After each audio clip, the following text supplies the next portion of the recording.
Welcome to ABDCs of Love, where we discuss romantic relationship research and our personal relationship experiences.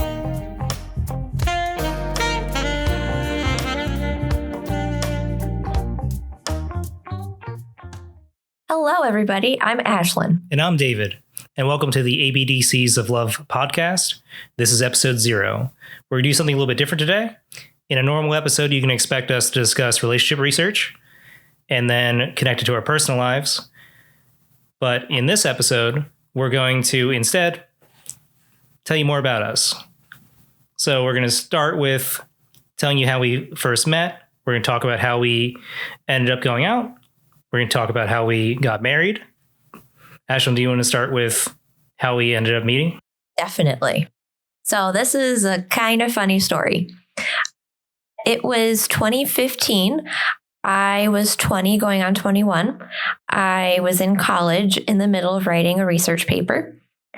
And I was just so sick and tired of writing the research paper that was due by that Sunday. I think it was like Saturday night. That I thought in that moment right there, it was the perfect time to join Match and to try to find a significant other. So I stopped my research paper and I went on my computer and I joined Match. And one of the first matches that they recommended me was you. And I ended up liking you or winking at you or one of the options that they give you to do. And I checked my account the next day on Sunday after I finished my research paper. And I noticed that you winked back at me or you waved at me or you whatever it was that you did. So we kind of went back and forth that Sunday and I think the next day until we ran out of notifications to give to each other. And so I decided to start the conversation and say, "Hi, I'm Ashlan. You must be David." And it just kind of led from there. Then we just started texting each other and we decided to have our first date in the middle of May of 2015. I don't know if I remember making the account or anything, but I remember the state of mind I was in. So I was 22. Yeah, 22 going on 23. Yeah, so I was 22 and I had been in the Navy for about 2 years. And in the Navy, I was a nuclear electronics technician. A nuclear electronics technician ends up trained to become a reactor operator. To do that, you go through like a year and a half of training. You have a year of schooling, and then you leave your in-classroom school to go to what's called prototype. And prototype is part school where you have some classroom training, but most of it is hands-on training where you learn how to operate a nuclear power plant. A nuclear electronics technician trains how to become a reactor operator. So for anyone who's seen The Simpsons, kind of Homer Simpson's job, but imagine instead he was operating a nuclear aircraft carrier or a nuclear submarine. I had done well enough in training that I was able to get picked up to become a staff instructor. So I got chosen to teach Navy sailors how to operate nuclear power plants, which included everything from teaching them electrical engineering to teaching them nuclear physics and thermodynamics. So I was really excited. And it was the first time in the Navy that I was going to kind of know where I was going to be for a long period of time, because before that, I was going from one 6-month school to another 6-month school to a 6-month prototype, and then having holds in between because there are never enough people to do my job. So I never really had that type of stability that I could pursue a long-term relationship. Plus, I was never in a place long enough to really get to know people. That's why I was online dating anyway, because it's really hard to meet people when everyone you work with isn't from the area that you're in, and you work a weird shift or at a weird school. Like effectively, the best way to describe nuclear school is it's like engineering Hogwarts, and it's like, it's all secret. So no one can go into it. You can't bring your phone. You have like, you don't get to leave, you live there. And then prototype's the first time it's kind of a little different. You still can't bring your phone, but at least in upstate New York, where I was, you have a house, you then leave your house, go to the site, and then it just becomes kind of a black hole. But because of the way the prototype works, someone always needs to babysit the reactor. It's how all reactors are. So you have rotating shifts. Working rotating shifts makes it also really hard to meet people because most people aren't, living vampire hours. So yeah, wasn't really a good environment for dating. So as a student, wasn't really looking for anything long term because as a student the whole time, I was thinking that I was going to go out to sea. And I was just afraid of meeting someone and then going out to sea and the distance relationship of that causing everything to fall apart. Partially because a lot of people I worked with who had already gone out to sea, like mostly the staff instructors, they were mostly divorced. Like the percentage of them that were divorced was extremely high, much higher than the normal population. That's so crazy. Yeah. And their divorces were bad. A lot of divorces of like, all I have left is my car. A lot of those. Oh, no. Yeah. So all these kind of horror stories, plus my own experience being from like a divorced home, I was not really in a hurry to get into a really long-term relationship. But when I found out I was going to be staff for 2 years, it was the first time where I had the opportunity to see if I was ready for it or like if I could actually get into something longer term, which is what brought me to Match, because that's kind of what Match is known for. Match isn't really like where you go for flings. It's not Tinder, or if Tinder is even that anymore. It's been so long. So I chose Match. I don't know if it was like the old people commercials or whatever, but it drew me to it. I create this profile and I remember us connecting because I think at the time Match was kind of like the beginning of them being set up like Tinder where you like picked from people. You could kind of swipe, I think, or not necessarily swipe, but it gave you like so many people. Right. That they thought you would be interested in. But you only saw like their profile. It was kind of like Tinder in a way. But I think it was like they gave you a percentage match or something, if I remember. Yes. Yeah. Oh my gosh, I forgot about that. I think it's the whole gimmick. The whole gimmick of Match is you get this percentage match because they have some type of proprietary algorithm. And we matched. And like I think it was a super high percentage. Was it? I don't even remember. I don't remember either. Because, you were one of my first ones, and I was like, oh, okay, I guess he's interested. Yeah. But I don't even know if you saw it by the time that I signed up. I mean, imagine they don't show you if it's a low percentage. Like, I don't think you get shown like your 5%. Like, it's like, oh, you're going to hate this person. I don't think that's what you get shown. I wish they did, because I'm actually curious now to see like what my like 5% would have been, just to see like, oh yeah, that's definitely not for me. Like, I don't like any of those things. We are polar opposites. Yeah. But I remember because I was right around the time I think I graduated from Prototype that March. Right. So I just graduated. So I was already staff, actually. Yeah, because I was a really bad nor'easter that March of 2015. Yeah. Right? I think so, because my mom was just up for my graduation.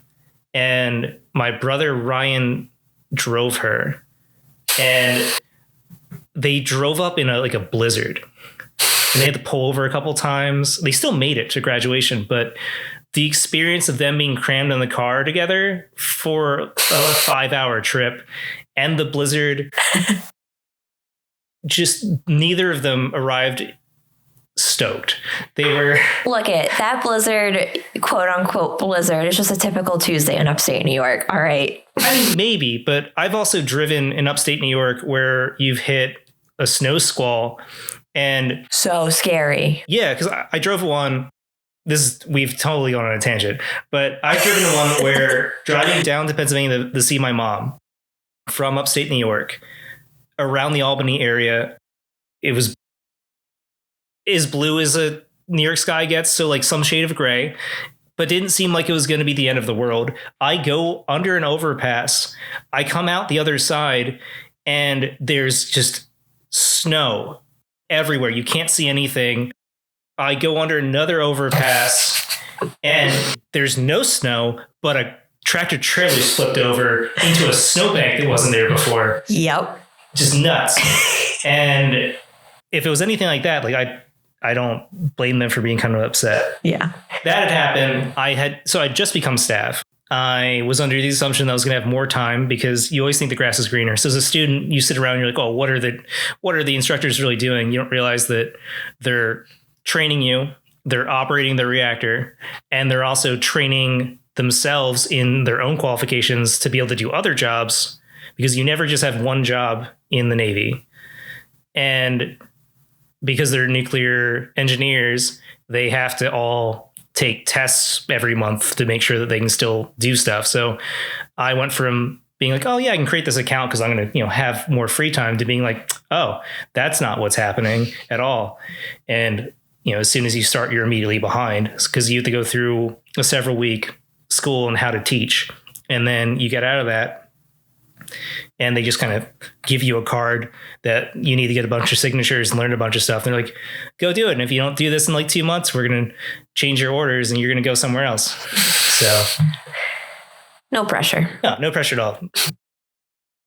It's probably what contributed to me eventually developing a neurological problem. But regardless, we hit it off and we end up settling on like a date. I kind of had a date formula by that point, which is kind of our date formula to now. This is really just how I live my life. You pick one place you want to go in an area that you like, and you just go to that place first and then wander around, and whatever kind of happens. I don't really like to schedule when I'm not. I think maybe it's because my work was so scheduled, or maybe it's just because I don't really like schedules. But I'm not a person that's like, we're going to do these 6 things before dinner, and they're all at this time. Like at 5 to 5:30, we're going to go get coffee, and then 5:45 to like 6:15, we're going to do this. Right. It's kind of like, I was like, well, we'll meet at a coffee shop because I like that coffee shop. Mm-hmm. Saratoga Coffee Trader. So good. Yeah, I think they're the ones who make Death Wish. I've been telling people this for years. They sell Death Wish there. They could just be the first people who tried to sell Death Wish. I really don't know. They either sell or make it. I'm not quite sure. Yeah, I'm not really sure either. But regardless, it's really good there. All right. So what I mostly remember is showing up there and thinking you were there, looking around, not finding you, then exiting the coffee shop and looking for you. Okay. So I drive up there. I'm nervous. I'm the type of person where if I am there on time, I think I'm late. So I like to get there around like 5 minutes early. So that's what I did. I got in the parking lot about like 5 to 10 minutes before like 5 o'clock or whatever time we set it.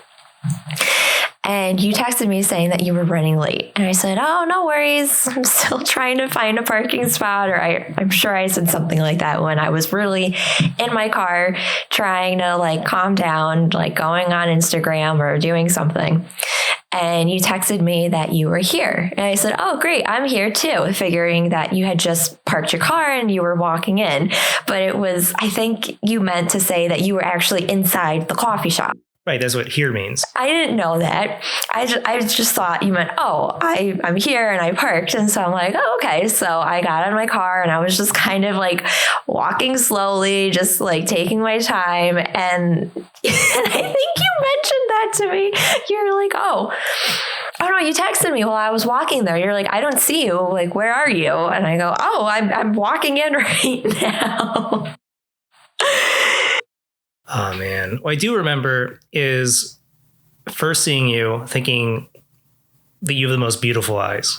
Aww. Like, I remember your eyes look pretty in pictures, but it's very different in person. So I was just struck by like how beautiful and how like luminescent your eyes are, like how just vibrant. Aww. So that's what I really immediately was struck by. And then we hit it off, which you never know, especially like the internet date. You don't know if the person's going to get your sense of humor or get your like sarcasm and timing and stuff. So we immediately hit it off, and we just kind of wandered around the beautiful downtown Saratoga Springs. Mm-hmm.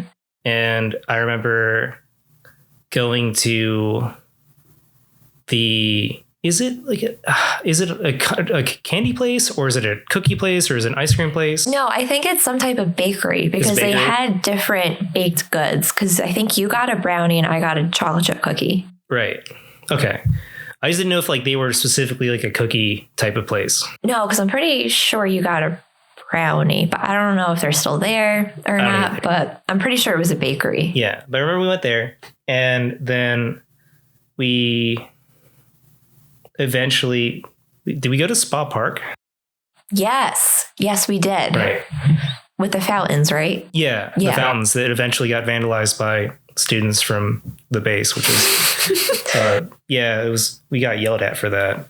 Oh God, like, none of us did it, but like everyone, then in the military, if someone does something, everyone gets yelled at. It made like local news, and they would not stop talking about it. The local news. It was just like the news of the day. Right, because it's like their Greek garden. They just have a bunch of like little, I don't really get it, Greek statues of different mythological creatures and people. And like gods and goddesses, I think. Yeah. And I think someone got drunk and like leaned on one and it fell over. I think so. And it was the end of the world. Oh my gosh, yes.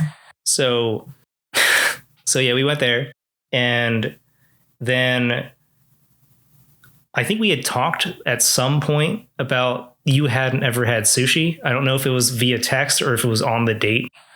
I want to say it was on the date. I want to say it was during the walk, but I'm not 100% sure. Yeah, I don't remember. But then we went and got sushi, and so I went to this place because they served a lot of sushi, and I was trying to be fiscally responsible. So I was like, like I can get a bunch of sushi for pretty low price, which generally doesn't mean it's great sushi, but I really didn't know any better at the time. And it's upstate New York, not really known as a haven for sushi. No, like, there's not really like a Nobu there, nor could I have really afforded Nobu. So we ordered this giant, like 2-foot wooden boat full of sushi. I just remember when it came out, I don't know if I was able to like hide my face or not, but my face was like, what did we just order? What is this? Right. And like, I think it was just like normal kind of the sushi you can find anywhere, like salmon rolls and spicy tuna or something. And I'm thinking like, everyone would like this. This is fine. So you'll be able to eat some of this. And you really didn't eat much of it. And I'm like trying to eat all the rest of it because I was raised in a way where I can't leave food. Like I cannot waste food ever. I will finish anything that's put in front of me, regardless of how much physical pain it causes me or like the potential of medical problems. You are like that to this day too. I will put myself in the hospital if it means cleaning my plate. And I always tell you, no, it's okay to save the food. We can put it in the fridge and we can have it later. It's not the same. It is the same. No. It doesn't, like when it gets heated up a second time, it's generally not the same. I know. So why didn't you eat as much food? Okay. So I didn't have the heart to tell you that I didn't really like the sushi. I don't know what it was. I was not a fan of it. I don't remember what I ate, what sushi rolls I had, but I had a couple of them and I thought to myself, oh my God, I don't like this. Oh my God, this is the only thing we have right now. I'm going to look awful if I order something else. So I said, I think you said, why don't you have more? Like, look at all the sushi we have. And I looked at you and I said, oh my gosh, I'm actually so full from the chocolate chip cookie. And I ate a little before coming there, which I did not eat before that. I did not, but it's okay. It's fine. I didn't have the heart to tell you that I didn't like it. And I remember you responded with, man, I'm so full. Is it okay if I take the rest home and bring it to like have it later? Or like my roommate like can have it later. And I said, I couldn't say yes fast enough. I was like, please do that. Oh man. So then we left there, and then we ended up, I walked you back to your car. Yeah, the time flew by. I think we started the date at 5 o'clock, and at this point it was like 8 o'clock, and Right. it just like it just flew by. Yeah, I don't think either of us expected to be out that late either. No, and I think my phone was blowing up like with like my best friend and like family members that knew I was on a date. They're like, "Are you dead or alive?" And I'm like, "Oh no, I should probably respond." Yeah, it's like, did you get kidnapped? Blink once if you got kidnapped. So, and then there was the awkward thing that always plays out better in your head beforehand, but the like, do we hug or do we kiss? Yes. And we kind of did both ineffectively. I was not expecting a kiss. I was like, there's no way he's going to kiss me. And like, I'm okay with that. But you went in to hug me and I'm like, okay, yeah, I'm totally fine with a hug. And all of a sudden, like, we let go and you had your hands on my shoulders and like you pulled me in for a kiss. And I was like, oh, okay, it's happening. Really awkward kiss. I feel like every time you And then have I this. think after that you said, okay, bye. Yeah, Or something. it was awkward enough where I was immediately embarrassed. I was immediately embarrassed. Through my head, I was thinking like, oh no, I just messed up. This didn't go right. I messed this up. She's not going to talk to me again. And I was so embarrassed. I just need to get out of there. So yeah, I was like, bye. And then just got ran around to my Jeep at the time and left. Oh man, that was funny. That's a lot of good memories. Yeah, but somehow it worked, and we ended up going on more dates, and then eventually going out, and then that didn't work out. No, the first time. Not at all. I was a child. A man child. Yeah, I had very little emotional maturity, at least compared to now. And I was also working a really high stress job that I thought was just going to get easier and never really did. So I was always working rotating shifts. And that made it hard to like see each other. And when we did see each other, I was exhausted. And then I started to develop medical problems. But that was towards the end of the relationship. Yes. And I think the big final nail in the coffin was when I went down to my brother's wedding.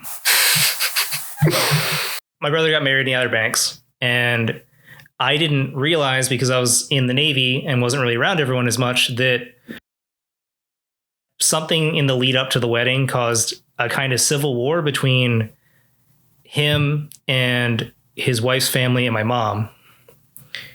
So I walk into that, and the entire week was tough. It was just a tough week.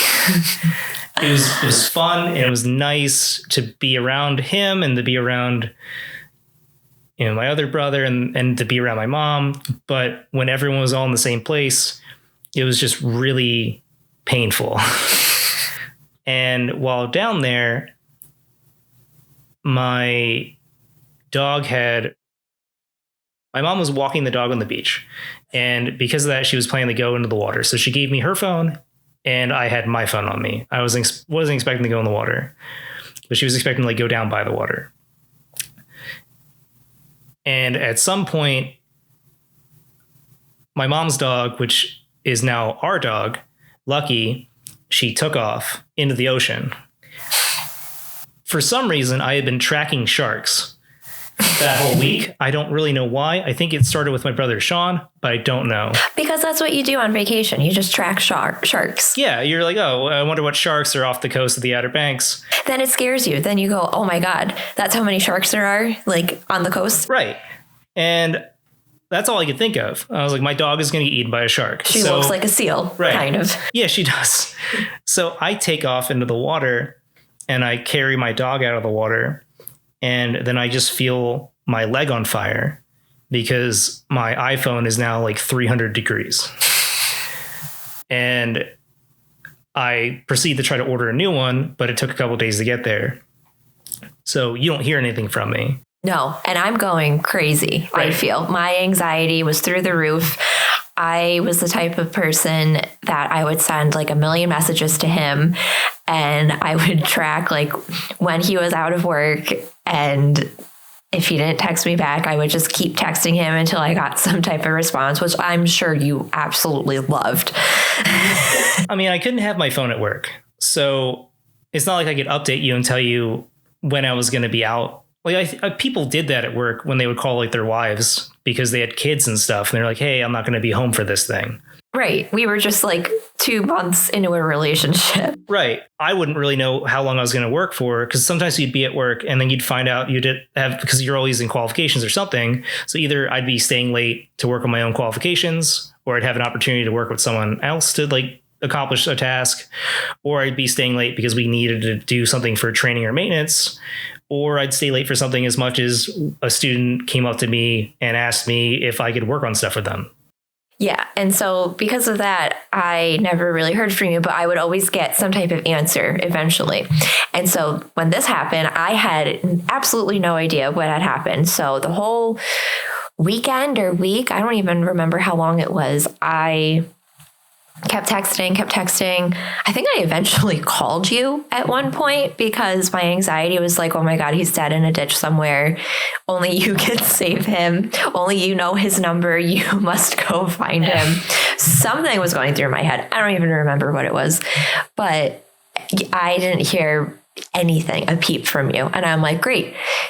He ghosted me. I had come to that conclusion and I'm like, you know, he's not worth my time. This isn't worth my mental health. I think what didn't help is at the time I was a kid and this was probably my first longer term relationship of my 20s. Like I had some long-term relationships in high school, but they're high school relationships.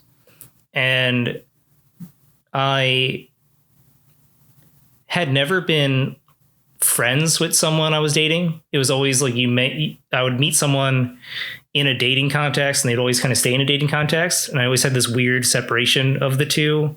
I think because of the whole big thing when I was in high school was kind of like the whole friend zone thing. So you like don't want to end up in the friend zone. Yes. So then you don't know how to treat people. Yes. And at the time it was all about making like a list of things you wanted, like traits you wanted in a person, which innately objectifies whoever you're looking at because you break them down into features like they're a car. You know, you look for someone who has like a backup camera and like park assists and the sensors that like when you back up, it just beeps louder and louder. Oh, this girlfriend has CarPlay. So you end up in that mindset and it's inherently destructive.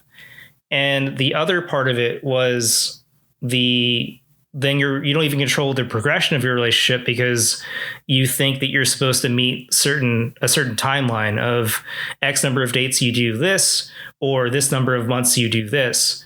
So it's on this predetermined path that is not how any relationship should work because it should be organic between the two people because it's a relationship only between those two people. Like society shouldn't really have much to do with it. And at that age, I didn't know any of that. I just was following the plan of what you're supposed to do. I was following the instructions. Yeah, like these quote unquote rules. And like we were both doing that. We were like, okay, like this is date whatever. So we should like instead of like going out, we should stay in and like watch a movie. Right. And then my previous dating experience was just really painful for both parties in general. So I kind of, between that and seeing everything that happened with my parents, I kind of got in my head that being with someone was hurting them in some weird way, that like I was destined to cause some type of psychological trauma to whoever I was with. So it almost made me not want to be with a person that I cared about because I didn't want to hurt them. And because we were able to become really good friends, and you were the only person I ever dated who it's going to sound bad, but enjoyed being around. Like, you're really it. Because everyone else, it felt like I was performing the whole time. Like, I had to be a different person who was whatever person they needed me to be at that time. And I had to say the right things and do the right things. And I just couldn't kind of wait for people to go home so I could be myself. But with you, I just could be myself the whole time. And we didn't have to do anything crazy because of that. We could just do something as innocuous as go to a store, rifle through a bin of movies, find a movie, go back to my house, watch it, and just have a good time. We didn't have to do anything nuts. And I think that's what's frustrating too, because like we had so much fun together, and like you said, we could just hang out throughout the whole night and just like talk for hours and hours and hours, and we would both be fine. But as soon as we were apart from one another, our communication just went down the tubes, and it was awful, like on both sides. It wasn't just you or just me. It was like both of us. We were not ready to be in a relationship. No, because I didn't really know how to open up and tell you things. Like, we could hang out and talk as friends, but I really didn't know how to talk about our relationship. I didn't really know how to talk about how I felt. I didn't really have the emotional maturity to do it. And I was just, because I didn't talk to you at all, I never knew what you were thinking. So I just had to assume. And I was always scared to like say what I was thinking too. So like that's a huge communication buffer right there. I feel like I am getting better at it. Right. I definitely, for most of the time we've known each other, it can be kind of like pulling teeth. Yeah. Because you don't ever want to hurt anyone or inconvenience them. Yeah. So you're so considerate, it becomes really difficult to figure out what's going on. So neither of us are communicating. So both of us are just running wild in our own heads, convincing ourselves of different things about each other. And it creates a really toxic environment. I was just convinced that I was going to hurt you. So I got into a weird mode of kind of the sooner this ends, the least damage I can do to you as a person, and just convince myself that I was just not good for you. So when I get my phone back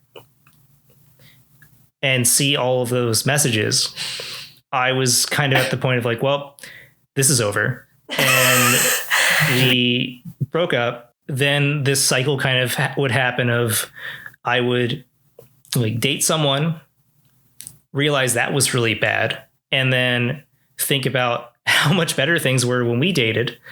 And then I would contact you.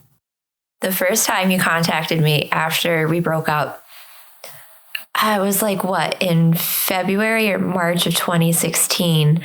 I remember I was driving to school. I had a big assessment. I was in the sleep technician program at my local community college, and I had to do some type of assessment or check off before I could even like go into clinicals and like go on to the next step.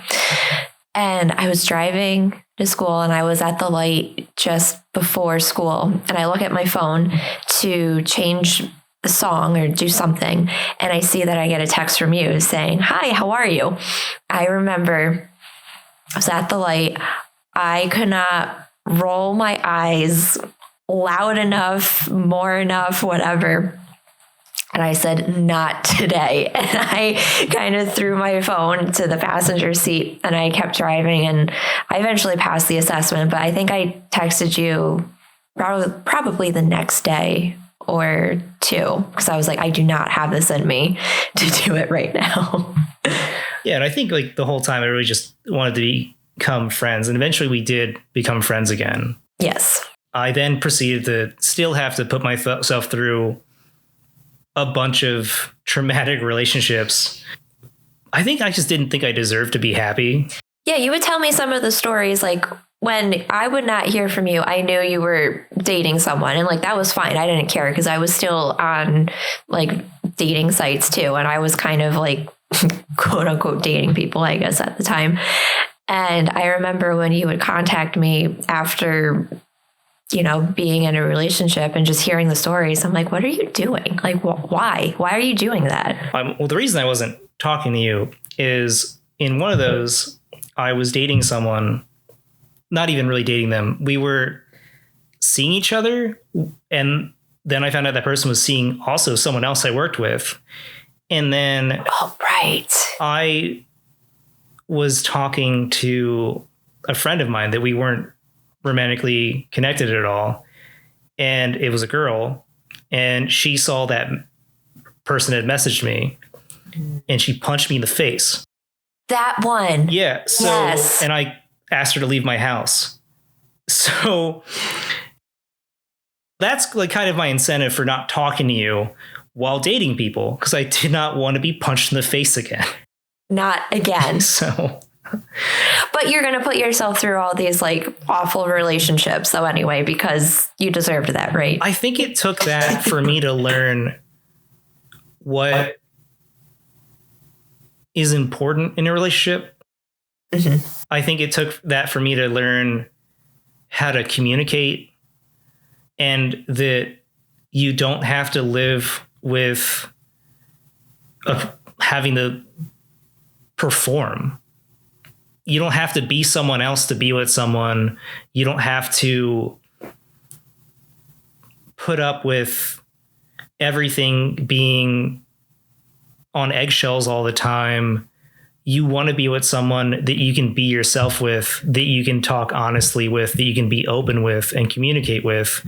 You don't want someone who attacks you when you're open with them and honest with them.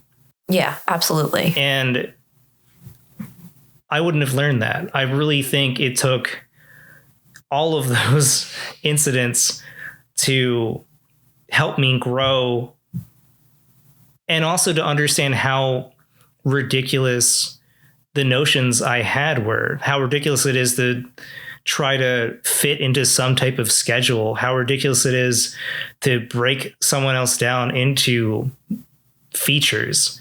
How we're all individual people who have our own myriad of complex characteristics and can't be singularly defined by anything. Mm-hmm. And how a relationship is a complex interaction between two complex individuals. Mm-hmm. I didn't really get that until then. So I needed that plus the extra bit of my frontal cortex developing for me to develop the type of emotional maturity to be able to finally be like a good boyfriend, which I have the privilege of being like your worst boyfriend, and then hopefully your best boyfriend at the same time. Absolutely. Yes. So yeah. So I don't bash your ex. It's me. I'm like, oh, you're never going to believe what my ex did to me. Right. That jerk. Yeah, so eventually we end up becoming friends again, and I stopped dating around, and that's around the time that I started to have really severe medical problems. Yeah, this was 2017. This was like late 2017. Yeah, so I developed a severe neurological disorder where I would experience migraines and stroke-like symptoms. I was trying to fight that, but what ends up happening in the Navy when you start having medical problems is you go to what's called a medical board, where you get evaluated by doctors, and they just send you to a bunch of doctors so they can build a case of evidence to decide whether or not you have a problem, whether or not they can keep you, etc. Because of the severity of my problem, it became kind of quickly obvious that they weren't going to be able to keep me. Mm-hmm. I was fighting to stay in, but my supervisors, specifically my master chief, kind of sat me down and was like, hey, if you keep doing this, you're going to die. And at best, if you don't die, you might, when you're sick, end up causing someone else to die. So just accept it. Mm-hmm. And I let the medical board happen. And as that was happening, I was just getting sicker. And they eventually moved me from working on the site as a operating the reactor, being an instructor, to a support site where I had more of like a day job, effectively teaching people how to do military funerals. And I was also taking classes at Thomas Edison State University for my nuclear engineering technologies degree. And that gave me enough time to go on a trip because I had a bunch of leave saved up. So we decided to go to Seattle. And I think without that trip, that trip was the beginning of us really getting back together. Can I be honest with you? I was so scared to go on that trip. Like before we went on it, I was actually nervous to go on the trip because I'm like, oh my God, what's going to happen? Like, because normally when I go on vacations, they're always fun, but sometimes they can be kind of stressful. And it's just these stupid things that happen where you want to go here, there, and everywhere, and you can only go a couple places, and people get upset because they didn't go everywhere they wanted to go, and just stupid things that happen. And I feel like vacations are very anxiety inducing at times. I had the best time on this trip. This was honestly one of my favorite trips I've ever been on. And I think without this trip, I agree. I don't think we would have gotten back together. I don't think, because I feel like this trip showed that we could work together, but I was also very scared to get back together with you because I knew what had happened before when we did get together and it didn't work out. And I was really scared it was going to happen again. And I was really scared if it were to happen again, I would lose you as a friend. And so I was very conflicted before this trip, but after the trip, it all made sense and it all fell into place, if that makes sense. Yeah, I think the big difference was this trip probably cemented us as like best friends.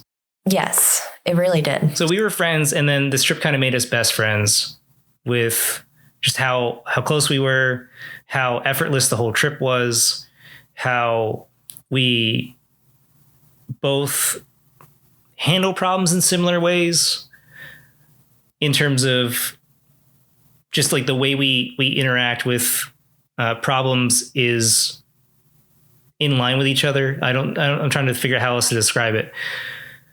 Some people can you'll have one person who freaks out and one person who is calm and trying to keep everything calm, and it almost makes everything worse. Yes. We kind of react in similar ways. I tend to be the one who is a little bit still more calm in situations like that, but yes.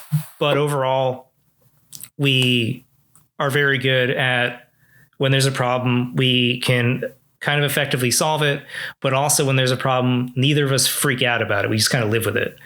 And I think that's important is we didn't let anything, honestly, really nothing went wrong, but we didn't let anything, even if something did kind of go not like we expected, we wouldn't have let it negatively impact our trip. And yeah, I think the only thing that went wrong or that didn't go as planned was I think we got lost at one point, but we both worked together. We worked as a team to try to find whatever we were looking for, because neither of us had been to Seattle. And it was so much fun, going to a brand new city and going with a really good friend to just somewhere that neither of you have been before. And because we were able to work together in those instances, and we kind of grew closer as a friendship, and then obviously eventually months down the road as a couple, it really helped solidify our relationship.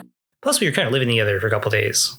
We had separate rooms in the hotel, or not separate rooms, but separate beds in the hotel, but we were living together and going everywhere together for those couple of days we were in Seattle. So I think that it just brought us closer together. Mm-hmm. And we were able to get close together despite the fact that we were there to see a football game when we were rooting for opposing teams.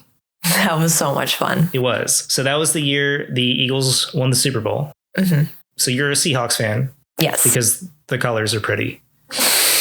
And I love Bobby Wagner and Marshawn Lynch.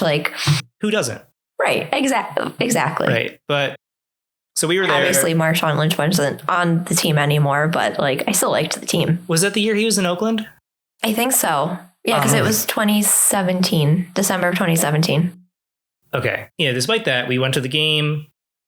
People of Seattle are incredible. They, even though I was wearing Eagles stuff and they're, as the opposing team, they were super nice to me, which is much more than Philly fans would have been for them. So yeah, they were sweethearts. Right. Good on you, people of Seattle. You're just good people. Good on you, he says. But yeah, we loved it. We spent half the time at Pike Place and just kind of wandered around there and just places around Pike Place. Mm-hmm. We saw the stuff there was to do. I don't think we didn't go up in the Needle the first time, did we? No, we did the Chihuly and the Science Museum and the Mopop. We did all the museums at the Needle. We never went up the Needle though. Yeah, so if you're ever there, definitely go see all those museums. They're great. Yes. And you can get a pass that takes you through all of them, plus the ferry. Is it the ferry or the sightseeing thing? We still got to go to that. Yeah, we were supposed to do the ferry the last time. I want to do that. We pay to do that every time. We never go on it. Every time. So we do all those things, do all the touristy stuff in Seattle and see a game, which was incredible. It's so loud. And the Eagles lost, but it's okay. They eventually went and won the Super Bowl. And I'm pretty sure that's even what a person told me after that. Like a Seahawks fan. Yeah, Seahawks fan. They're like, don't worry, you're going to win the big one. Right. They were just like, yeah. I was like, wow, like what nice people. So, if this happened in Philly, like, someone would have got punched. Like it would have been bad. So anyway, we come back from that trip and I'm just thinking that we're going to end up together. Yeah. Even though we didn't end up together for almost 5 more months. It was late April. So yeah. Yeah. So like early December to late April. Yeah, it's definitely 5 months. And then eventually, wasn't it after we saw one of the Avengers movies? Yes, it was the one that came out in 2018. So whatever one that one is. Yeah, I think one of the parts of Infinity War.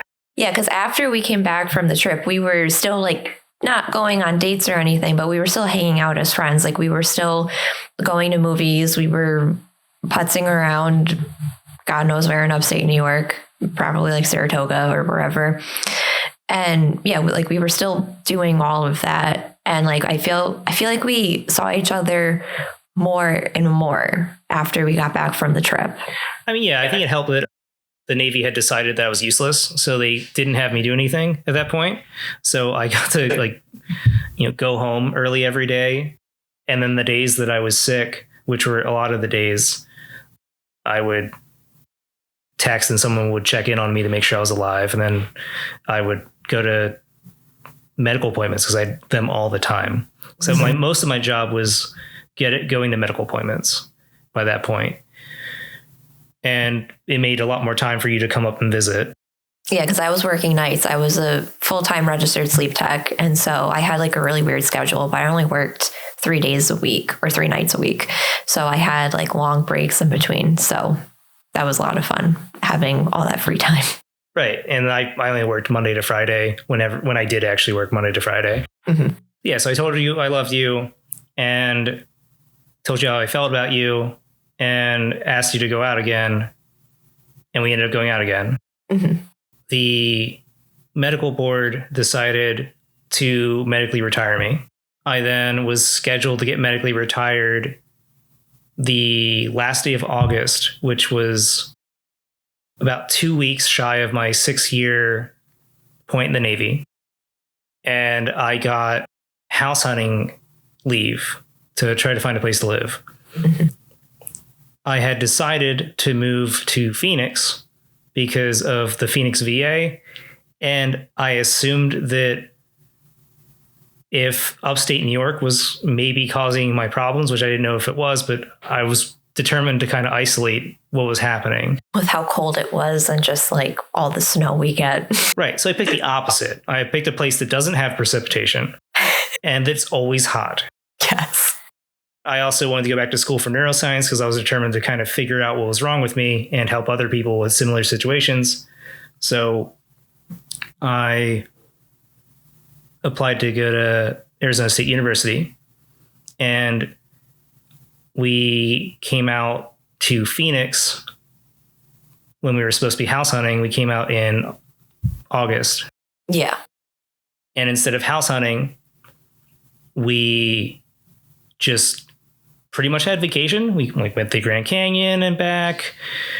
We went to like downtown. We made the mistake of walking Oh my gosh. to downtown from North Phoenix without realizing how far that was. And it was really just a game where In the middle of August. we just tried not to die from exposure by just hopping into any place that we could. Who thought that was a good idea?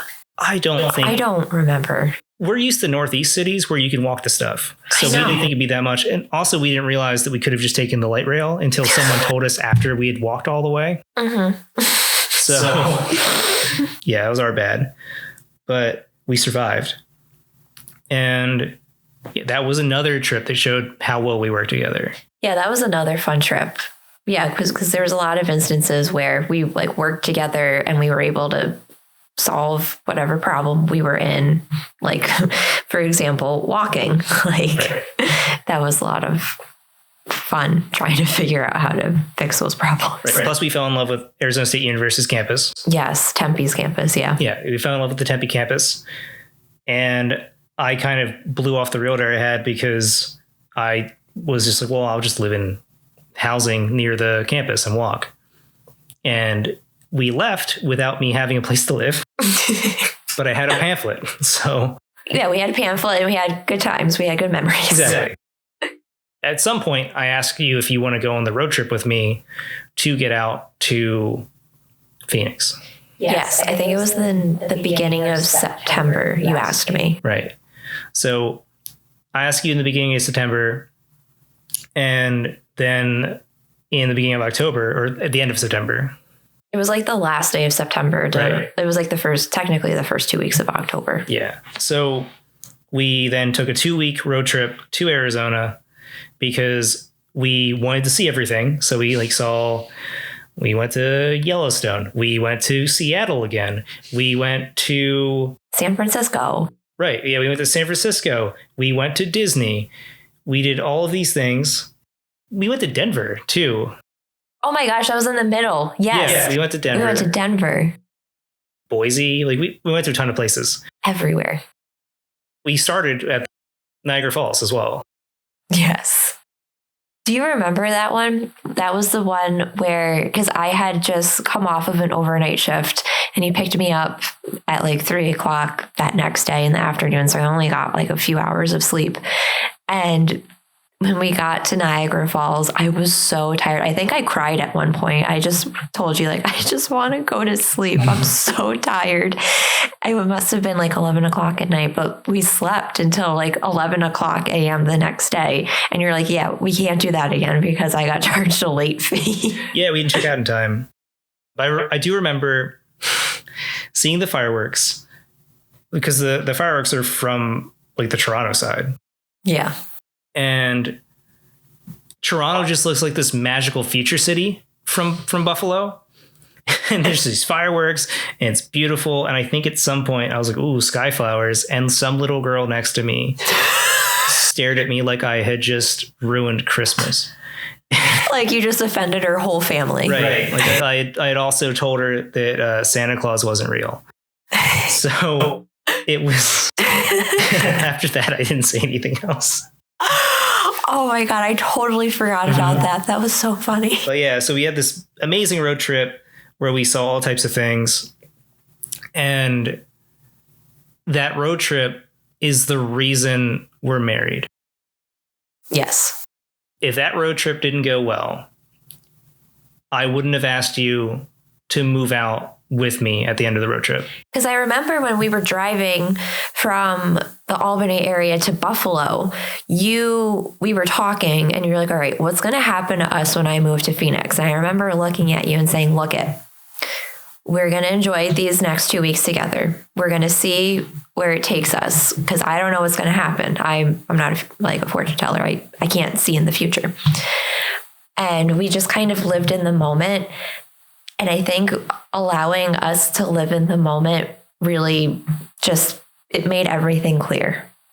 Like, yeah, this is the man I'm going to marry for sure. Like, I kind of knew you were going to be in my life forever, but I just didn't know how. And then when you said you were going to move to Phoenix, I'm like, oh, I guess like, I don't know, like if the whole long distance thing is going to work out. I don't know if I'm going to move out there or vice versa. If you're going to move back to New York, I don't know what's going to happen. And I kept stressing out about it. And I said, I can't stress out about it. I just got to live in the moment. I just got to figure out what's in front of me right now. Right. When we got to Tempe and we get stuff into my apartment. Oh my gosh. Do you remember getting into Tempe? I looked at the buildings next to us and I'm like, wow, there's Greek letters there. What does that mean? And you were like, oh no. And I go, what's wrong? And you're like, that's Greek life. And I go, oh, you're right. Yeah, I didn't realize that I got an apartment in what was effectively auxiliary Greek housing where people were just throwing up in the hallway every day and partying all night.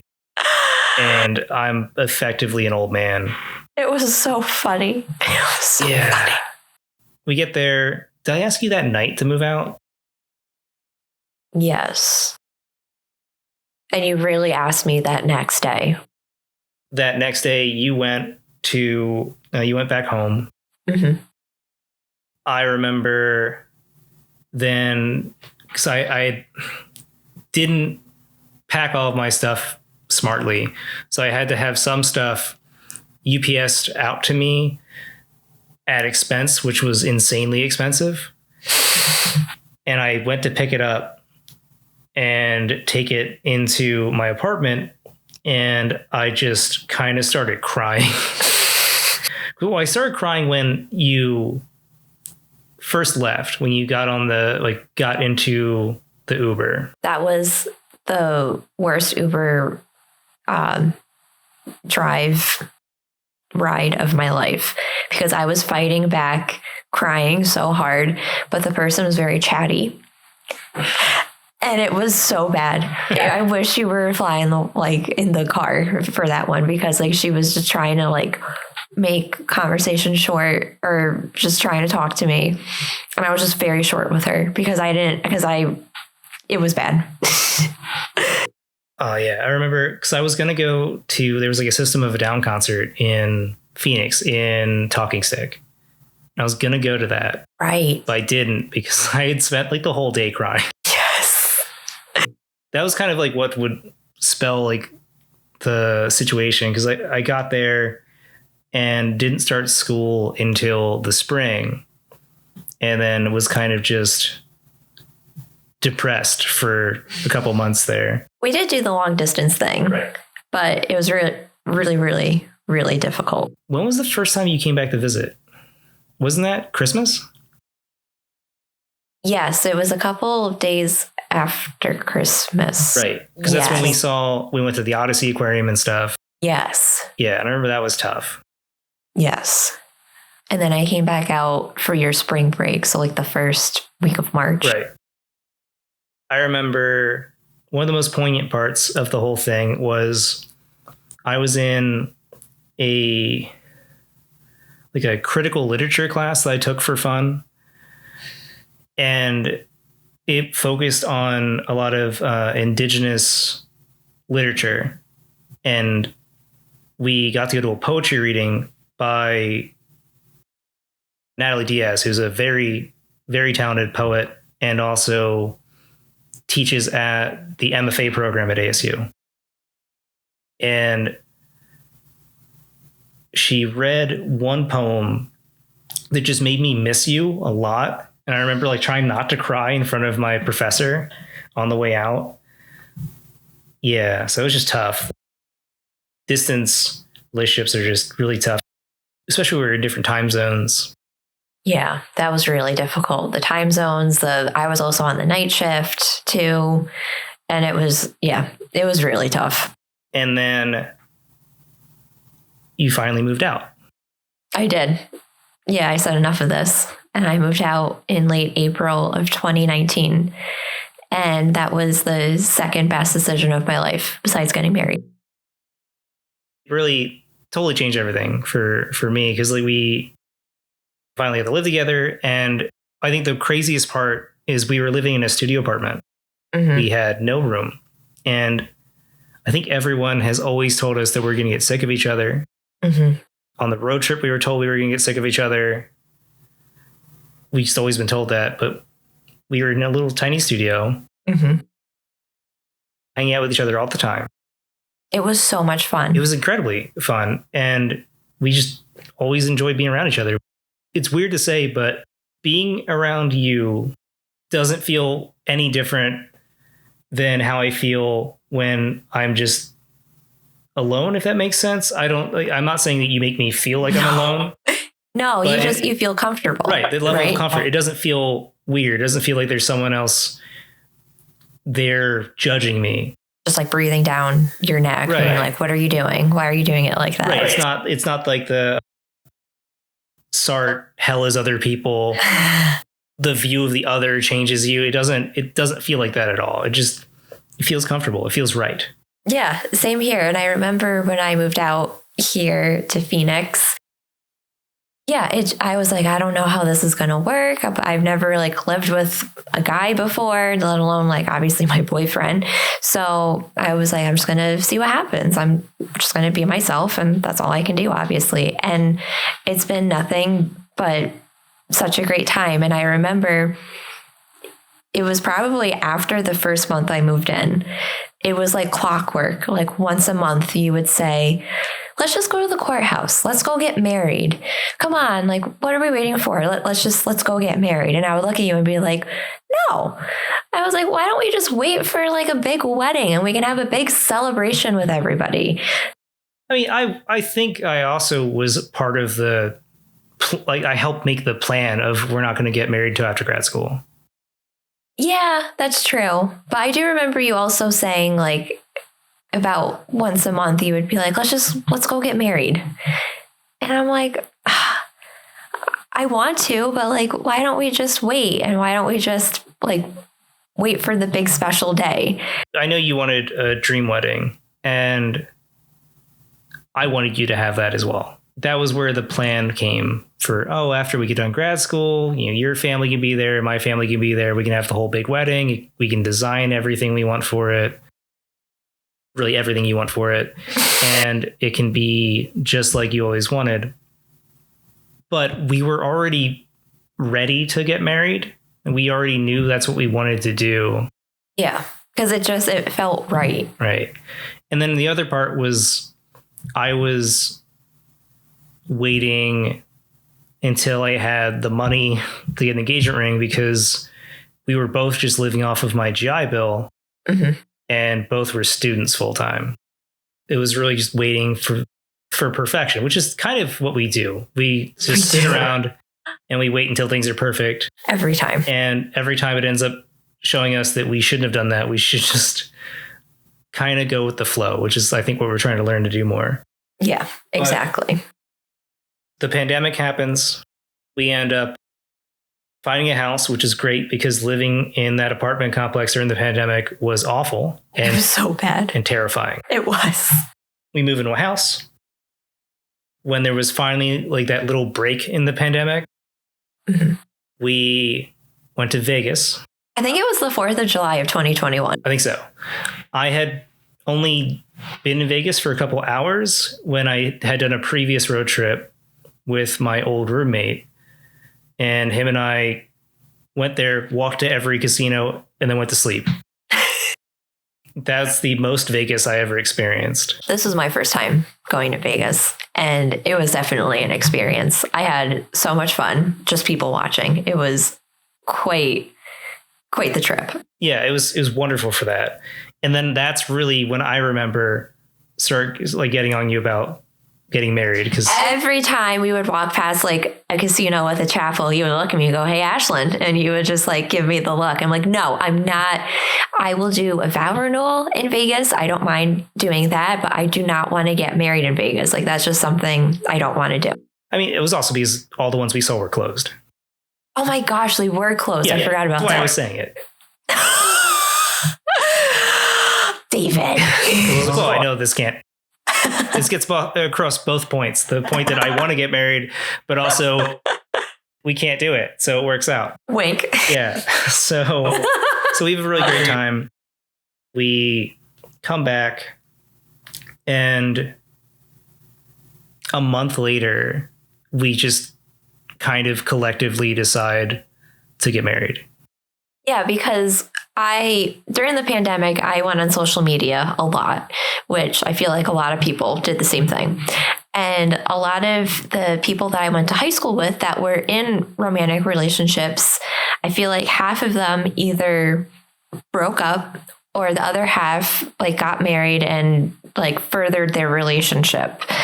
And seeing those that did get married, or the ones that did decide to get married during the pandemic, it just made sense to them because it's about them and like their marriage, and like this huge global pandemic may be happening right now in that moment, but they didn't care. They wanted to be with one another. And it really showed me that a big wedding doesn't mean anything. It's just like, oh, cool. You're having a big party with everybody that you know. And I guess that's cool. But is that what you want? Is that what your marriage is about? And that's not what marriage is about. It's not about, rings and dresses and parties. Like, I wanted to be with you forever. And that's what is really important to me. And yeah, it really wasn't until like that summer of 2021, for whatever reason, I had like a light bulb moment that I'm like, this doesn't matter. Like, I don't care. What am I waiting for? Because none of that matters in the grand scheme of things. Like, sure, it's fun. And yeah, like, again, like you can have like a big party, but it doesn't matter. Right. I think it took that time for us to kind of get to the point where we knew we wanted to be together. We love each other. We are each other's best friend, and everything felt right. It almost felt weird not to be married. Yeah, exactly. I think part of it too is the family aspect of it. Of we knew our families would want to be at a wedding for us, and especially I knew my mom wanted to be at one, so I was trying to hold out for my mom because pandemic's a respiratory disease, right? So my mom was already having breathing problems. She was a smoker since she was a teenager. And at this point, she's in her 60s. And she was terrified to leave the house because she was afraid of catching COVID and dying, which was kind of prescient in a way. We wanted her to be able to be at a wedding. We wanted, your grandparents and your family to be at a wedding. And so we kind of decided to maybe try to have our cake and eat it too, where we would have like a courthouse wedding. And then later, when everything worked out for everyone, we could have the big wedding. Yeah, like a vow renewal. Right. Yeah, we do like a vow renewal, but it's like the big ceremony for everybody. We decided to get married. We ended up getting married on October 7th. 2021. We had this adorable grandpa judge. He was such a sweetheart. He was, and he was absolutely wonderful. He married us. We were able to have your mom and brother there, and my friend Alex was there. So we did have some people there. We did. But that was about the only people who could really make it. And then that night, we were able to go to the Omni because I guess we're still having their like pandemic. In Scottsdale. Right. Yeah. So yeah, right on Camelback, they were having their like pandemic prices. So it was like the price of a normal hotel. Oh my gosh. It was this gorgeous resort. And yeah, like for the price of it, like we got such a deal on it because it was also Columbus Day weekend too, but we got married on a Thursday. I was completely shocked that we were able to get the rate for it. I know. But it was wonderful. We had an incredible dinner. Oh, it was so sweet. The waiter came out and made such a big deal over it. And then he brought the chef out and we met the chef and it was so cute. They were all so sweet and the food was delicious. Oh, so good. We got to spend a night overlooking Camelback. It was absolutely a dream. Yeah. And then the next morning, the breakfast was also incredible. It was so good. Yeah, it was the same place. You're right. Yes, it was the same place. Absolutely great. And the only downside is that we didn't have the money to stay, so we had to leave. We're like, do we have to go? I think the only regret I have about our wedding was my mom couldn't be there. I agree. Because she really wanted to be there. My mom really wanted her, her mother-son dance. And she would have made such a big deal out of us. I mean, she paid for our dinner anyway, but she would have loved to be there. And, I just thought we were going to have time to have a ceremony later. But, unfortunately, a little bit over a year later, she died from lung cancer. Yeah. So, but I don't regret, marrying you at all. Obviously, it was incredible. Like it's that's the really only thing I would change is being able to have my mom there, but I wouldn't change anything else. Yeah, I completely agree. Despite the fact that people try to tell you that things change when you get married, it felt exactly the same after, in a good way. Like it always felt great and it hasn't changed. I feel the same way about you now, and we're, still each other's best friend. We still love each other and it always feels right. Yeah. And I remember asking you, like, after the first month and the second month and the third month and the X month after being married, I'm like, does it feel different for you? Do you feel like you're married? And we just kind of looked at each other and nothing had changed. And I was waiting for a change, saying like, oh, now you're a married woman, and nothing had changed. And like, that was really weird. But I was also so happy because I was so scared like something was going to change, because I was already so happy with our relationship where it was. I think a lot of it's we just always communicated with, well, at least when we got back together the second time. Yeah, we just always communicate with each other and we're always open with each other. We don't ever fight. No. And I think it's because we never, there's nothing to fight about because we're never keeping anything from each other. Neither of us ever has the ability to kind of let your mind run and wreak havoc and create something that's not actually happening, because we're constantly talking to each other about stuff. Mm-hmm. So it looks like we've run out of time. We're going to split podcast 0 into 2 parts. This will be part 1. Stay tuned for part 2, where we'll discuss our academic journeys, our interest in romantic relationship science, and we'll tell you what you can expect from the podcast moving forward. Thank you so much for listening. We're so excited to go on this journey with you. Consider this to be continued.